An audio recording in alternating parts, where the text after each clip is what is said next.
자, 2023년 고1 3월 국어 모의고사 비문학 파트 시작할게요. 19번에서 22번 지문이 되겠습니다.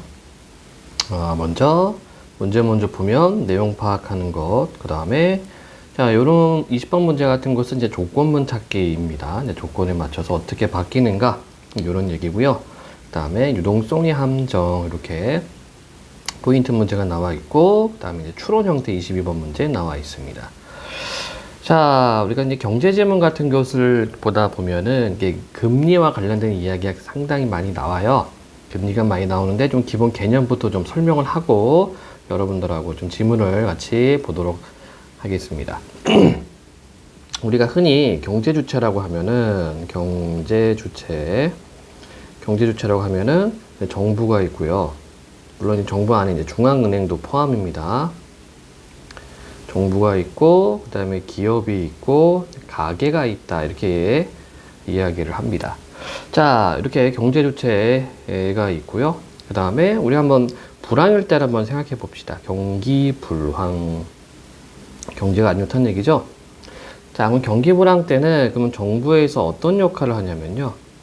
정부에서는 이제 적자 재정을 실시를 합니다. 적자 재정은 뭐냐면 한마디로 돈을 써요. 즉 소비를 합니다. 돈을 씁니다. 자, 시장에 여러분들 쉽게 생각해 봅시다. 시장에 돈이 풀리면 시장에 돈이 많이 생겨요. 그러면 사람들, 즉 가게에 사람들이 주머니에 돈이 많이 생기겠죠. 그렇죠? 주머니에 돈이 많이 생기니까 물건에 대한 소비가 늘어납니다. 소비가 늘어나면은 기업에서는 생산을 늘리겠죠. 그쵸? 생산을 늘리고, 그럼 어떻게 돼요? 공장을 또 많이 지어야 되고, 그러기 위한 투자도 많이 할 겁니다. 그래서 시장에 돈이 돌아가게끔 경기 불황 때는 시장에 돈이 이렇게 넘쳐나게끔 만들어요. 그래서 정부에서는 적자 재정을 이제 실시를 하고, 그다음에 중앙은행, 한국은 뭐 이제 한국은행이 중앙은행이 되겠죠. 중앙은행 같은 경우에서는 금리를 낮춥니다. 금리를 낮추면 사람들이 이제 돈을 은행에서 빌리기가 좀 쉬워지죠. 그러니까 돈이 많이 생기니까 물건들을 많이 삽니다. 이렇게 되면은 이제 소비가 올라가고 생산이 늘어나고 공장도 짓고 투자도 늘리고 뭐 일자리도 많이 늘어난다. 보통 이렇게 생각하면 돼요. 자, 그러면 경기가 과열돼 있다. 경기 과열하면 어떻게 될까요? 반대로 생각하면 됩니다. 그러면 정부에서 할 수 있는 것은 이제 여기다 한번 적어볼까? 자, 경기 과열인 경우. 경기 과열은 돈이 많이 풀리다 보니까 어떤 문제가 생기냐면요. 인플레이션이 생길 수가 있죠. 그죠? 물가 상승이 생길 수가 있습니다. 자, 우리가 이제 코로나가 팬데믹을 경험하면서 자영업자들 너무 힘들었죠. 그쵸? 그리고 우리 아버지들도 힘들었을 겁니다. 그래서 정부가 돈을 많이 풀었어요. 그러다 보니까 지금 현재 고물가, 인플레이션이 될 수밖에 없죠. 물가가 많이 올라갑니다. 사람들의 어떤 소비 욕구는 많은데 공급이 못 따라가니까 물건값이 올라간다는 얘기예요. 그래서 인플레이션이 발생할 수밖에 없는데, 이럴 때 정부에서 할 수 있는 정책은 뭐가 있냐면 이제 조세, 세금을 올립니다. 그리고 중앙은행에서는, 한국은행에서는 금리를 올려요. 금리를 올리면은 사람들이 대출받은 돈, 은행에서 빌린 돈을 빨리 갚으려고 하겠죠. 그러다 보면 이제 시장에서 돈이 빠져나갑니다. 빠져나간다기보다는 시장에 있는 돈이 줄어들죠. 줄어드니까 소비가 떨어지고, 그렇죠? 소비가 떨어지고 상산을 줄일 수밖에 없죠. 그렇게 되면은 이제 물가가 떨어집니다.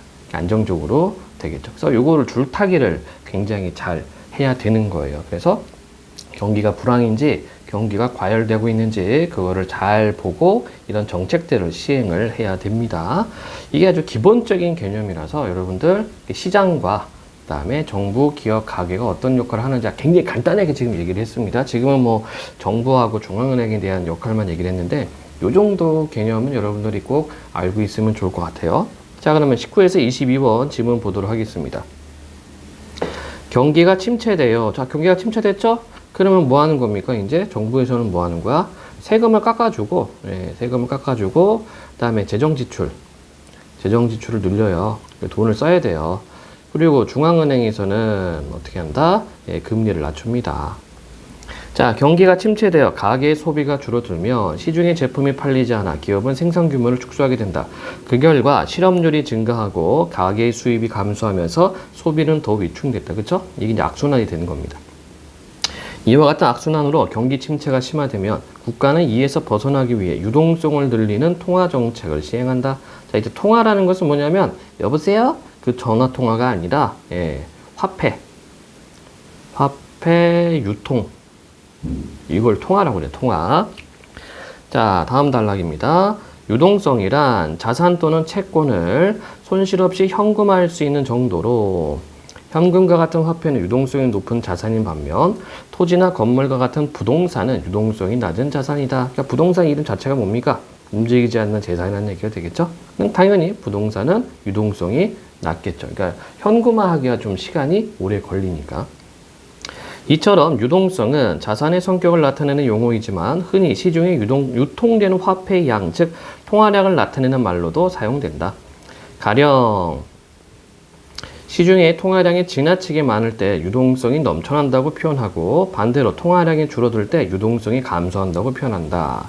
유동성이 넘쳐날 경우 시중의 화폐가 흔해지는 상황이므로 화폐 가치는 떨어지게 된다. 자, 화폐 가치가 떨어지죠. 돈이 많으니까 그럼 어떤 일이 발생한다고 아까 인플레이션이 발생할 수밖에 없어요. 예, 물건값이 올라갑니다.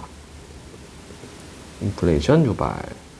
아까 얘기했어요. 이거 지문 들어가기 전에 간단하게 설명을 했습니다. 그게 기본 개념이기 때문에 그 정도 알고 읽는 게 여러분들한테는 앞으로 이제 경제 공부할 때 상당히 도움이 될 겁니다. 자, 다음 지문이에요. 유동성은 금리와 밀접한 관련이 있기 때문에 국가는 정책적으로 금리를 올리고 내림으로써 유동성을 조절할 수 있다. 이때 금리는 예금이나 빌려준 돈에 붙는 이자율로 이는 기준금리와 시중금리 등으로 구분된다. 자, 조금 더 얘기해 볼까요? 기준금리는 뭐냐면, 자, 중앙은행은 이제 정부가 관리하는 은행입니다. 자, 화폐, 돈을 어디서 만들어내냐면 중앙은행에서 만들어요. 돈을 만들고, 그러면 중앙은행이 시중은행에다가 이 돈을 줍니다. 근데 그냥 주는 것이 아니라 빌려줘요. 그때 붙는 이자가 기준금리예요. 그러면 시중금리는 이제 개인이나 뭐 기업한테 대출을 또 돈을 빌려주겠죠. 이때 시중금리는 자신들의 금리를 또 붙여요. 그래서 기준금리에다가 자기들의 어떤 금리, 시중금리를 붙입니다. 그러니까 최종적으로는 개인이나 기업은 이제 대출을 받을 때 기준금리 플러스 은행에서 정한 금리 이거를 부담을 하는 거예요. 나중에 여러분들이 돈 빌릴 때 요거 계산 잘 해야 됩니다.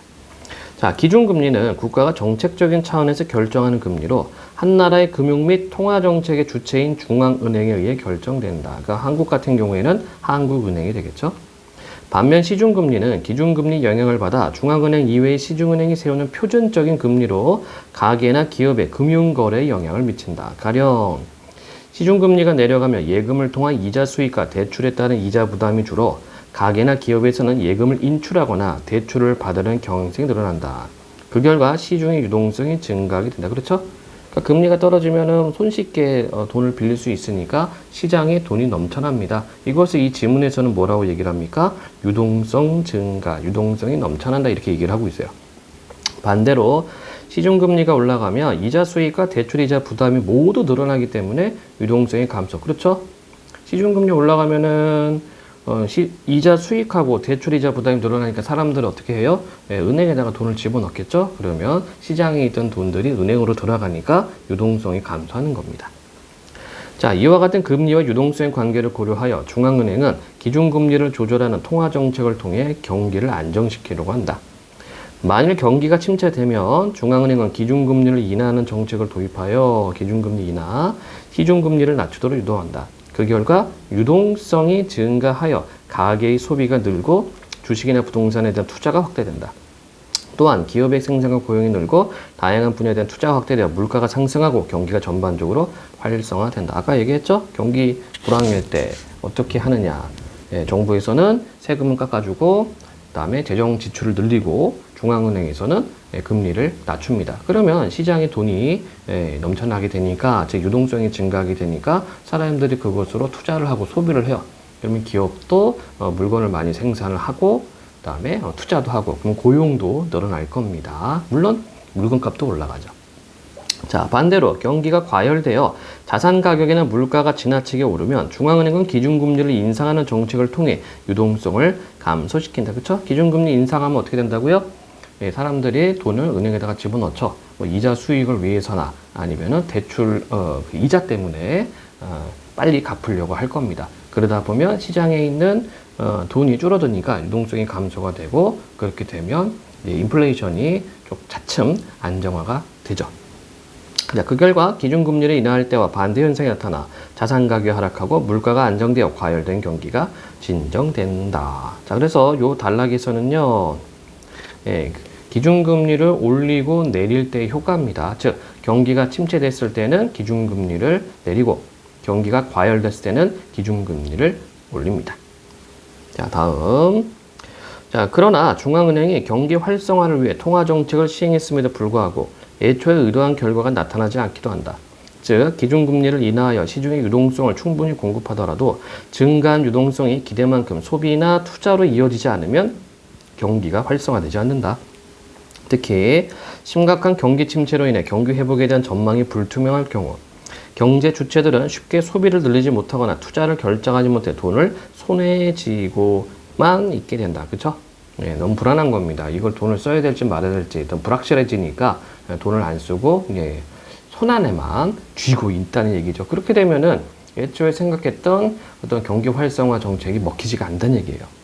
자, 이 경우 충분한 유동성이 경기 회복으로 이어지지 못해 경기 침체가 지속되는데 마치 유동성이 함정에 빠진 것 같다고 하여 케인스는 이를 유동성 함정이라고 불렀다. 이 케인스 아저씨는 경제학자입니다. 저도 자세한 건 잘 모르겠습니다만 그는 이러한 유동성 함정을 통해 통화정책의 한계를 설명하면서 정부가 재정 지출을 확대하여 소비와 투자를 유도하는 정책을 시행하는 것 중요하다고 역설하였다. 예, 재정 지출 확대. 그러니까 금리를 높이거나 낮추는 것만 필요한 것이 아니라 정부의 어떤 지출 이것도 필요하다라고 케인스가 얘기를 하는 겁니다. 자, 그래서 전체적인 내용은 뭐 그렇게 어렵진 않아요. 자, 그러면 우리 문제 한번 접근해 보도록 하겠습니다. 19번. 윗글을 통해 알 수 있는 내용이 아닌 것은 중앙은행이 하는 역할이 있었고 유동성이 높은 자산에 의해 있고 화폐가 유동성이 높죠. 기준금리와 시중금리 관계에 있었고 경기 침체로 인해 나타나는 현상이 있었고 유동성에 대한 케인스 주장의 한계가 아니라 기존 정책의 한계에 대해서 나와 있었습니다. 예, 그러니까 금리를 통한 경제정책의 한계를 케인스가 얘기를 했고 정부의 재정 지출도 필요하다 이렇게 주장을 했는데요. 아닌 건 5번. 20번. 윗글을 바탕으로 할 때 기억, 니은, 디귿에 들어갈 말로 적절한 것은 자, 국가의 통화정책이 정상적으로 작동될 때 중앙은행의 기준금리를 뭐뭐하면 시중 유동성이 뭐뭐하며 화폐가치가 뭐뭐한다. 자, 그럼 다 집어넣는 겁니다. 자, 만약에 내리면 기준금리를 내리면 시중의 유동성이 증가하고 맞네요. 화폐가치는 하락한다. 맞네? 다음 1번이 되겠네요. 네. 나머지는 다 안 맞는 거기 때문에 패스하겠습니다. 그래서 기준금리를 내리면 어떻게 된다고요? 사람들이 대출을 많이 하죠. 그쵸? 그러니까 시장에 돈이 많이 생겨요. 시장에 돈이 많이 생긴다는 것이 유동성이 증가한다는 얘기가 되겠고 이렇게 되면은 소비가 활발하게 될 겁니다. 사람들이 너무나도 물건을 사려고 할 거야. 그러다 보니까 인플레이션이 발생이 되죠. 물가가 상승하게 되죠. 그러면 물가 상승은 곧 화폐의 가치가 하락한다는 이야기다. 자, 답은 1번이 되겠네요. 21번. 유동성 함정에 대해 이해한 내용으로 가장 적절한 것은 1. 시중에 유동성이 충분히 공급되더라도 경기 침체가 지속되는 상황이면 이게 되겠네. 답이다. 1번에 나와 있네요. 자, 이 부분은 어디 있었습니까? 바로 이 부분입니다. 자, 이 부분 특히 심각한 경기 침체로 경기 회복에 대한 전망이 불투명할 경우 경제 주체는 쉽게 소비를 늘리지 못하거나 투자를 결정하지 못해 돈을 손에 쥐고 있다. 이 경우 충분한 유동성이 경기 회복으로 이르지 못해 침체가 계속되는데 이를 유동성 함정. 네. 나머지 한번 체크해보도록 하겠습니다. 시중금리 상승으로 유동성이 감소하여 물가가 하락하는 상황을 의미한다. 이거는 유동성의 함정이 아니라 이게 먹히는 거죠. 금리 정책이 먹혔을 때. 기업의 생산과 가계 소비가 줄어들어 유동성이 넘쳐나는 상황을 의미한다. 이건 말이 안 맞죠? 가계 소비가 줄어드는데 유동성이 넘쳐난다? 아닙니다. 오히려 소비가 줄어들면 유동성이 감소하게 되는 거죠.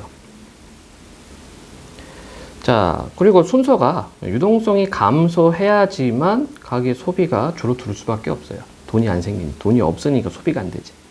네 번째, 경기 과열로 인해 유동성이 높은 자산에 대한 선호가 늘어난다? 말도 안 되는 얘기고, 유동성이 감소하여 경기 회복에 대한 전망이 긍정적으로 바뀐다? 안 되죠. 예. 유동성이 감소하게 되면은 물가 안정에 대한 긍정적 전망이 생길 겁니다만, 어쨌든 21번에서 요구한 것은요, 유동성 함정에 대한 이야기입니다. 따라서 답은 1번이 됩니다. 자, 22번. 윗글을 바탕으로 경제 주체들이 보기에 신문 기사를 읽고 보일 수 있는 반응으로 적절하지 않은 것은 금융당국 빅스텝 단행. 금융당국은 오늘 빅스텝을 단행하였다. 빅스텝이란 기준금리를 한 번에 0.5%포인트 인상하는 것을 의미한다. 자, 금리를 올렸어요. 금리를 올리면 뭐다? 물가를 안정시키기 위한 목적이 있는 거죠. 이처럼 금리를 큰 폭으로 인상한 것은 과도하게 증가한 유동성으로 인해 물가가 지나치게 상승하고 부동산, 주식 등의 자산 가격이 폭등했기 때문이다. 그래서 경기 과열, 그렇죠? 경기가 과열됐고 물가가 고물가, 인플레이션이 발생했기 때문에 이것을 안정화시키기 위해서 금리를 올립니다. 1번 투자자. 부동산의 가격이 하락할 수 있으니 당분간 부동산 투자를 미루고 시장성을 지켜봐야겠다. 당연하죠. 금리를 올립니다. 그러면 이렇게 고물가, 인플레이션이 낮아질 수밖에 없겠죠. 그러니까 투자자 입장에서는 나 좀 더 기다려야 되겠다. 이렇게 생각할 수 있겠어요. 자, 소비자. 위축된 소비 심리가 회복되어 지금보다 물가가 오를 수 있으니 자동차 구매는 틀렸죠. 자, 위축된 소비 심리가 회복되는 것은 금리를 올리는 것이 아니라 금리를 낮췄을 때 효과입니다. 그러니까 지금 2번의 소비자는요, 경기 침체였을 때 금리를 높여서 경기를 활성화하는 그럴 때예요. 근데 지금은 금리를 올려서 물가 안정을, 경기 과열을 진정시키는 그런 정책이기 때문에 맞지가 않다. 3. 기업인. 대출을 통해 자금을 확보하는 것이 부담스러워질 수 있으니, 그렇죠? 금리가 올라가니까 공장을 확장하려는 계획을 보류. 맞고요. 공장장. 당분간 우리 공장에서 생산한 부품에 대한 수요가 줄 수 있으니, 그렇죠? 그 시장의 돈이, 유동성이 감소하는 겁니다. 그러면 소비가 떨어지죠? 재고가 늘어날 것에 대해 대비, 물건이 안 팔리게 되니까. 은행권. 시중은행에 저축하는 사람들이 늘어날 수 있으니, 그렇죠? 금리가 올라가니까 이자 수익을 기대해서 저축하는 사람들이 있을 겁니다. 다양한 상품을 개발해 고객을 유치해야 될 것 같습니다. 따라서 아닌 것은 2번이 되겠네요. 자, 이렇게 해서 일단 경기 침체 그리고 경기 과열 때의 어떤 기준금리를 올리고 낮췄을 때의 또 어떤 효과가 있었는지 지문들을 통해서 확인해 봤습니다. 이게 낮에 녹음을 해서 그런지 좀 버벅버벅 거렸지만 들어주셔서 감사합니다. 끝.